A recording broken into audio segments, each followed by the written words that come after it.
Hello and welcome to the Daily Neitz, a daily look at classic films, modern cinema, and professional wrestling. I'm Bill Neitz, and tonight we're going to talk about Monday Night Raw, April the 4th, 2016, from Dallas, Texas. First things first, if you watched the stream that I did for WrestleMania, I'm so sorry. And if you watched my tape yesterday about it, it's my fault. I made a mistake. I just assumed that the World Tag Team Champions, the New Day, having a match at WrestleMania against the League of Nations, I assumed it was the title match. And in my assumption, I was so upset when they lost it that I walked away from the screen, not realizing that titles never changed hands, and it wasn't a title match, and the New Day are still champions. I'm an idiot. There's nothing more I can say about that. I'm an idiot. Part of my upsetness over WrestleMania was based on that finish. So everything feels a little bit better inside now. Knowing that they didn't lose the titles, I'm just stupid. And just made an assumption and it was incorrect. And I apologize. I'm coming clean. I messed up. That being said, Raw after Mania is one of the best Raws of the year, as always, and I called it, I think, Friday night after the NXT show. It's going to be like SummerSlam weekend all over again. Great NXT show, pay-per-view, and then amazing Raw, and they delivered tonight. And it sounds like they've been listening to my criticism over the past few weeks of main events being weak and having like these great like opening segments and good middle hour, and then the last hour falls flat with like Dean versus Braun or whatever. But oh my goodness, tonight, the first hour, I was a little, what's gonna happen tonight? Apollo Crews, one of the NXT guys, debuted tonight, and he had a strong match against Tyler Breeze, showed off all of his finishers and looked strong. Baron Corbin debuted, and you know what? I wasn't a huge fan of him at NXT, but his promo was good, and his match was violent. And he lost, but by DQ after throwing Ziggler into a trash can, or unless it was a count out, they were unclear about it. It looked like a DQ to me, but he looked strong in that match, and he hit the deep six on the floor to Ziggler. Props to him for taking that move. But they got into that third hour, and I was worried about it. It was like the fatal four-way with Sammy and Kevin Owens and Styles and Jericho, that could be good, but the Dudleys and the Usos again, all right. And then they botched the finish of the Dudleys Usos tables match, and Bubba was noticeably mad. And Cody and I were texting during it. It was like, what if Enzo and Cass come out after this match? Dudleys win, and then Enzo and Cass come out. And then the Dudleys won, and they cut away and went to commercial. And I was like, oh, I guess it's not happening. But then they came back from commercial, and the Dudleys were still there.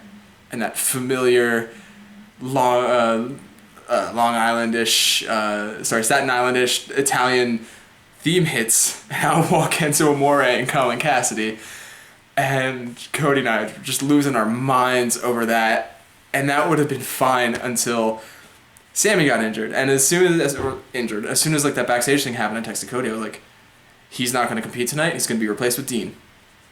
And she was like, that better happen. And I was like, I had no evidence for that, no basis for that prediction, but it was my prediction.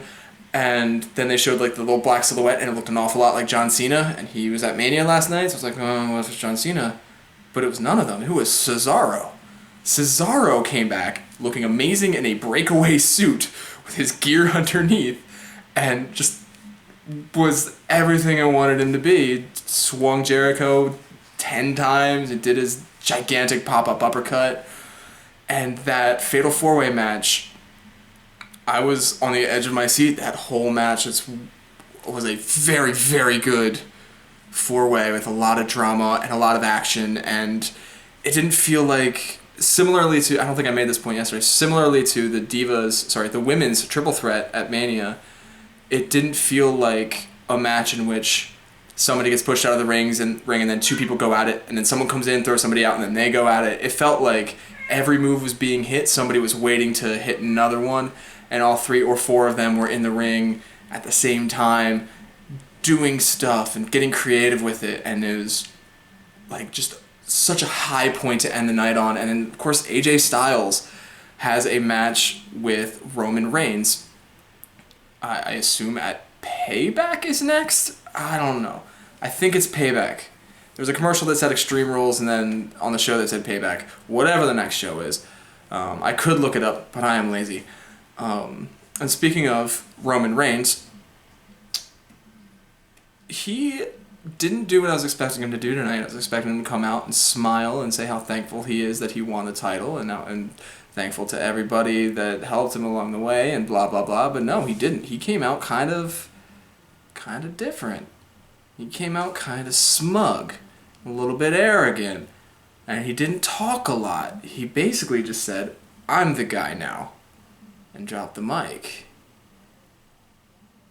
Are we seeing the beginnings of a new Roman Reigns? And the fact that AJ Styles, one of the top good guys, is having a match with him makes me think maybe we're getting a more mischievous Roman Reigns in the future. I'm sorry, I'm allergic to a good time, which is what I had tonight. I had fun watching wrestling tonight. Maybe it's because I didn't feel pressured to live tweet. I didn't have the camera on me at all during the show, although I probably should have for this one. I felt like I could sit back and just enjoy Monday Night Raw, and that is exactly what happened tonight. Like, A+ show, full of excitement.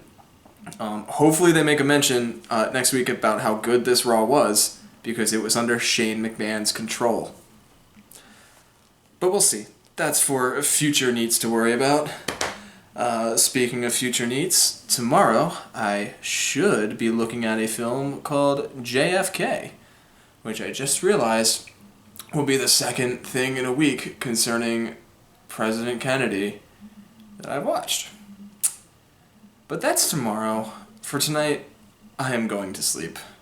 Until then...